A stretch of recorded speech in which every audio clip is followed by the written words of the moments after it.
Hello students, आज हम लोग BCom third year management account के अंतर्गत हम अकाउंटिंग रेशियो पढ़ रहे थे और अकाउंटिंग रेशियो के अंतर्गत हम लोगों ने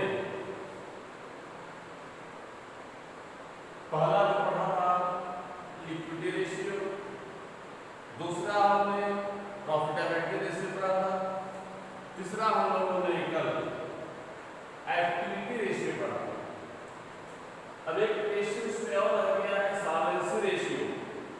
सॉल्वेंसी रेशियो वह रेशियो होता है जिसमें फर्म के अंतर्गत दायित्वों के भुगतान करने की क्षमता से होता है, यानी एक फर्म अपने दायित्वों को, अपने लायबिलिटी को कब तक पेमेंट कर देगी, शॉर्ट टर्म में, अल्पकालिक समय में, या लॉन्ग टर्म में, दीर्घकालिक टाइम के अंदर। इसके अंतर्गत हम तीन रेशियो आज पढ़ेंगे। पहला है date equity ratio. Date equity ratio निकालना बहुत आसान है। ऋण और इक्विटी जैसा जानते हैं समता, दोनों बाजू का। इसका जो सरल फार्मूला है वो है डेट अपॉन इक्विटी। दूसरा हम कर सकते हैं, डेट को हम कहते हैं long term loan divided by share holders funds.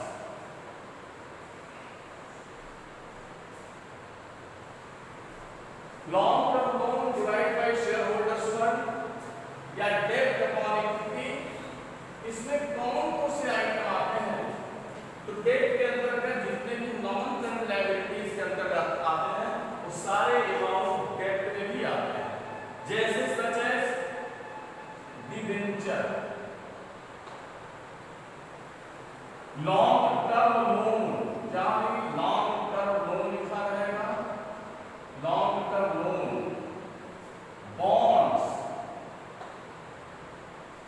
And long term provision, long term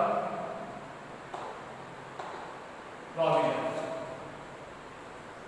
share holders fund के अंतर्गत equity share capital,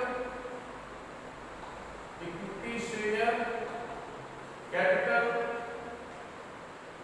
preference share capital, preference share capital,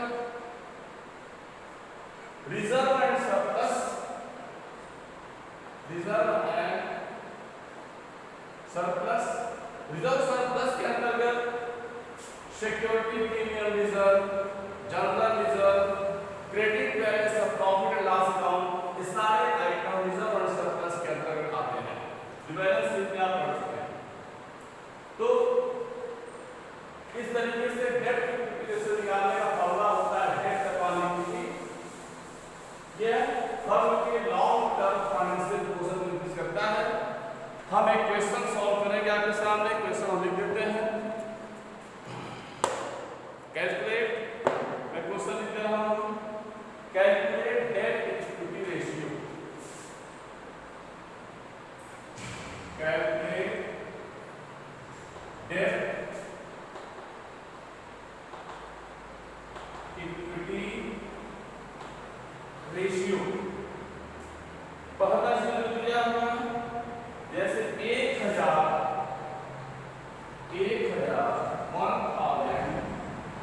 equity share at the rate of ₹100 each, 100 each, that is 1 lakh. Secondly general reserve, general reserve 50,000, 50,000 statement of profit and loss, statement of profit and loss 25,000 25,000। Debenture, debenture 1 lakh. Trade payable 30,000, trade payable 30,000। यहां से आप देख रहे हैं कि आपको निकालना है डेट इक्विटी रेशियो। तो जैसा मैंने बताया था आपको, debt upon equity, long term loan और लॉन्ग टर्म लोन के अंतर्गत सिर्फ हमें मिल रहा है डिवेंचर। लॉन्ग टर्म लोन के अंदर हमें सिर्फ मिल रहा है डिवेंचर। तो फॉर्मूला कर देते हैं debt equity ratio is equal to long term loan या डेट, लॉन्ग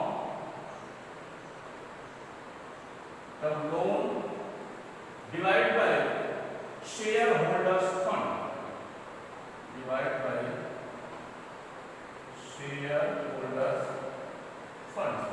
तो लॉन्ग टर्म लोन हमारे पास सिर्फ और सिर्फ डिवेंचर है जिसकी वैल्यू है 1 लाख, और लॉन्ग टर्म लोन यानी 1 lakh then share holders fund के अंदर हमारा आएगा equity share capital, equity share capital है 1 lakh plus general reserve 50,000 plus statement profit loss 25,000।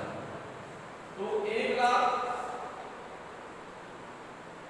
Divide by 1,75,000 ये हमारा आ जाएगा। ये लगभग आएगा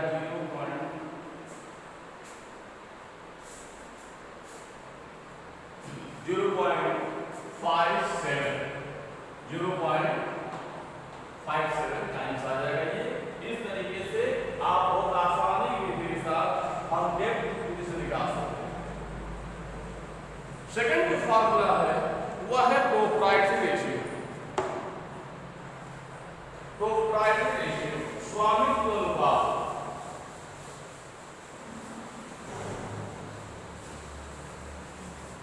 सेकेंडली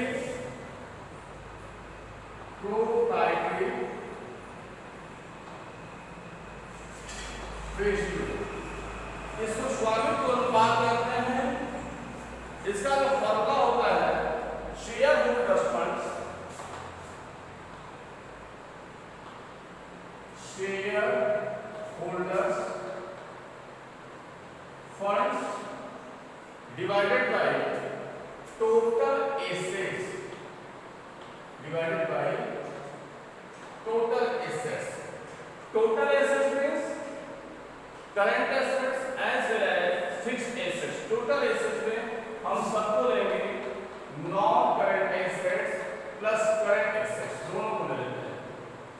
यह ये बताता है कि कंपनी की टोटल एसेट्स है, यह जो फर्म का या कंपनी का टोटल एसेट्स है उसमें शेयर होल्डर्स फंड्स का योगदान कितना है, कंट्रीब्यूशन कितना है, यह दर्शाता है proprietary ratio.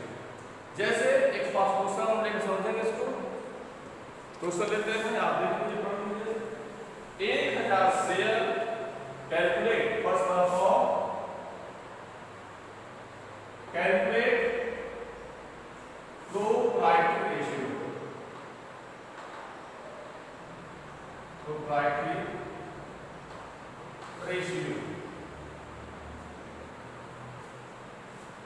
10,000 share, 10,000 equity share, 10,000 equity share at the rate of ₹10 each.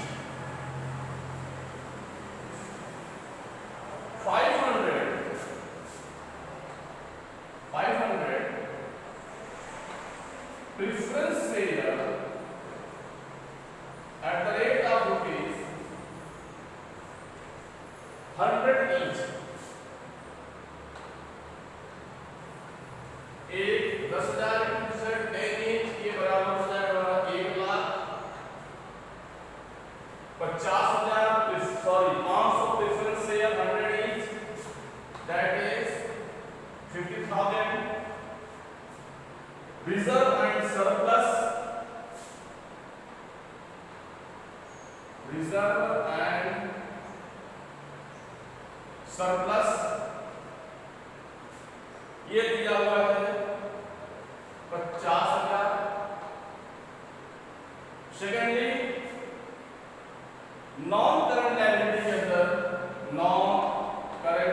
के अंदर दिया हुआ है 1,000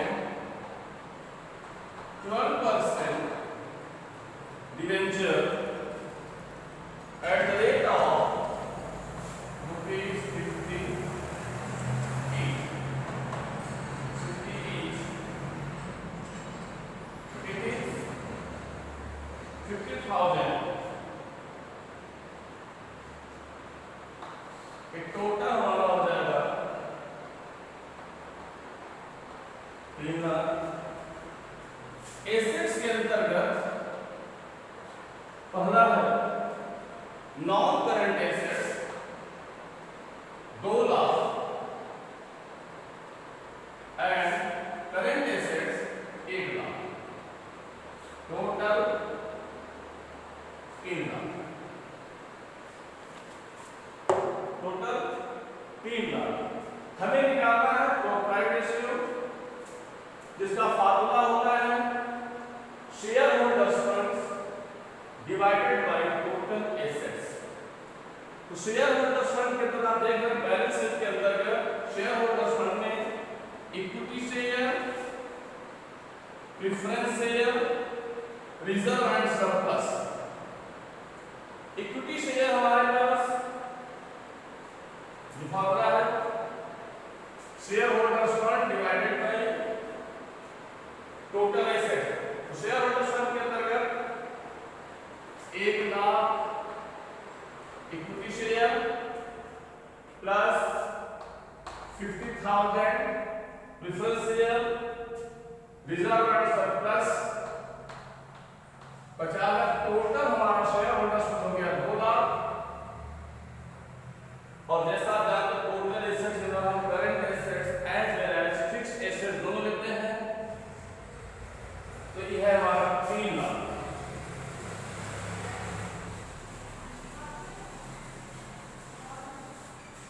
शेयर होल्डर्स फंड हमारा हो गया ये 2 लाख और टोटल एसेट्स हमारा हो गया ये 3 लाख मल्टीप्लाइड बाय 100 कर देते हैं भैया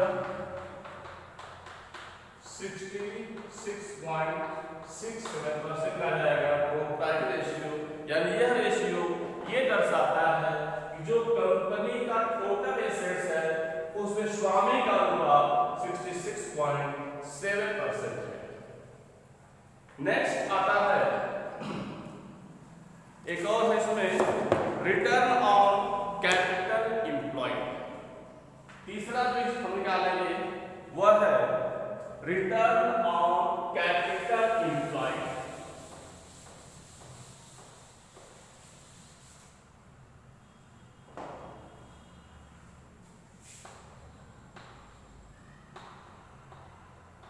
रिटर्न ऑन कैपिटल एम्प्लॉयड. यहां जो फॉर्मूला होता है वह है net profit divide by total assets. Net profit divide by total assets multiplied by 100. Net profit कैसे निकालते हैं ये आप जानते हैं. जैसे नेट प्रॉफिट में ग्रॉस प्रॉफिट दिया हुआ है तो ग्रॉस प्रॉफिट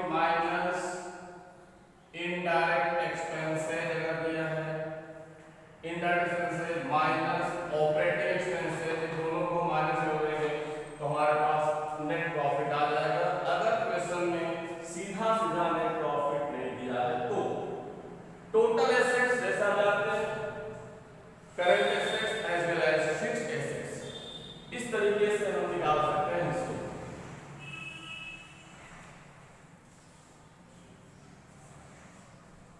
चलिए एक और क्वेश्चन सॉल्व करते हैं हम लोग, फिर इससे देखते हैं कितना समझ में आता है। क्वेश्चन है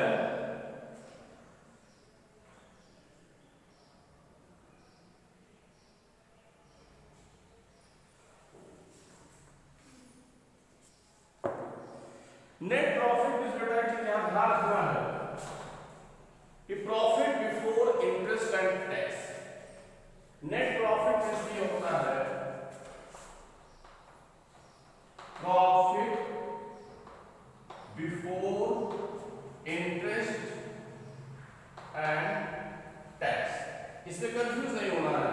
अगर नेट प्रॉफिट दिया है तब उसे निकाल सकते हैं, अगर जैसे net profit interest and charge किया है तो भी निकाल सकते हैं। जैसे अगर क्वेश्चन लिखा है नेट प्रॉफिट आफ्टर टैक्स, यह मान लीजिए 6 लाख रुपया है और यहां लिखा है टैक्स रेट,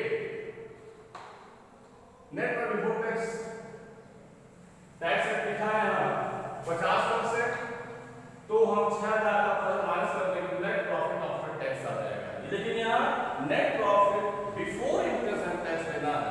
अगर इसमें टैक्स अलग से दिया हुआ है तो उसको हम ऐड कर देंगे। चलिए क्वेश्चन लेते हैं।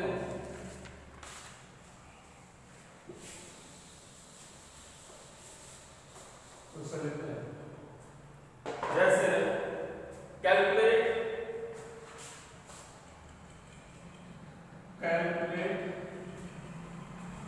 कैपिटल एम्प्लॉयड, तो return on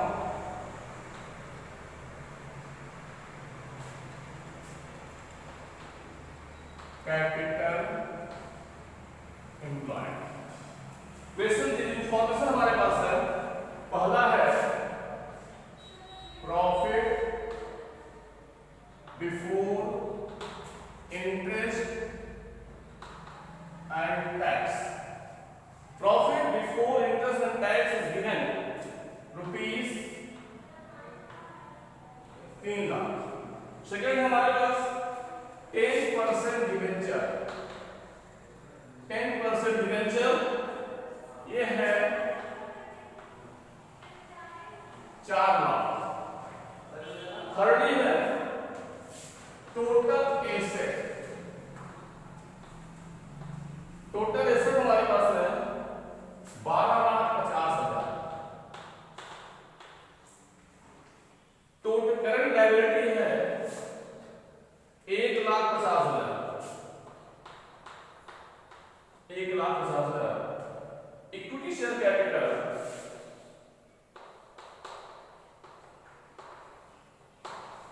equity share capital है 6 lakh.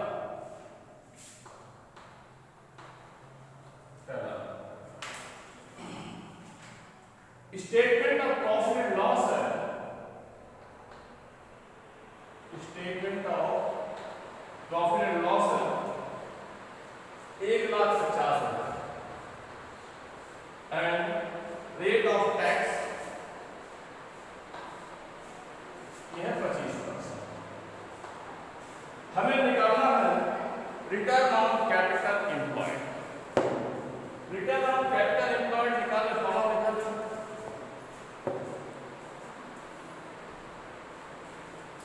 Return capital employed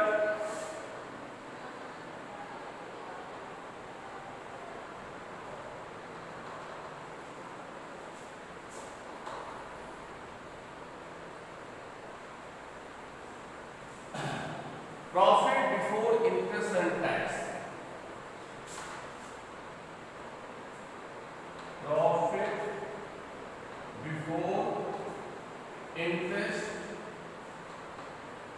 and tax divide by capital employed, divide by capital employed.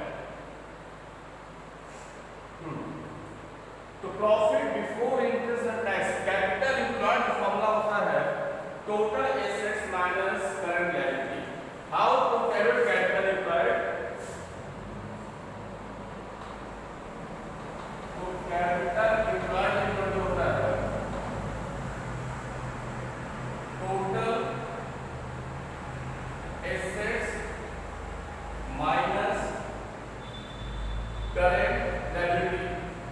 Total assets हमारे पास 12,50,000, टोटल एसेट्स हमारे पास 12,50,000, करेंट लायबिलिटीज हमारे पास 1,50,000, ये हो जाएगा इक्वल टू 11। और यहाँ net profit before interest and tax जो फॉर्मूला है वो है आपका 3 लाख। तो net profit before interest and tax 3 lakh divide by capital employer 11 lakh multiplied by 100, ये आ जाएगा दिया जाएगा आपका 27.7%। इस तरीके से आप देख रहे हैं कि हम कैपिटल रिटर्न कैपिटल प्लान निकाल दिए। बड़ा फॉर्मूला करेक्शन कर लीजिएगा, आपको फॉर्मूला करेक्शन कर लीजिएगा, profit before interest and tax divide by capital employed होता है। तो इस तरह से हम लोगों ने आज अकाउंटिंग रेशियो के अंतर्गत 4 प्रकार के रेशियो को पढ़ा है, जिसमें लगभग हमने सब समझाने का प्रयास किया है। आप लोगों को प्रॉब्लम होगी तो आप मुझसे कॉल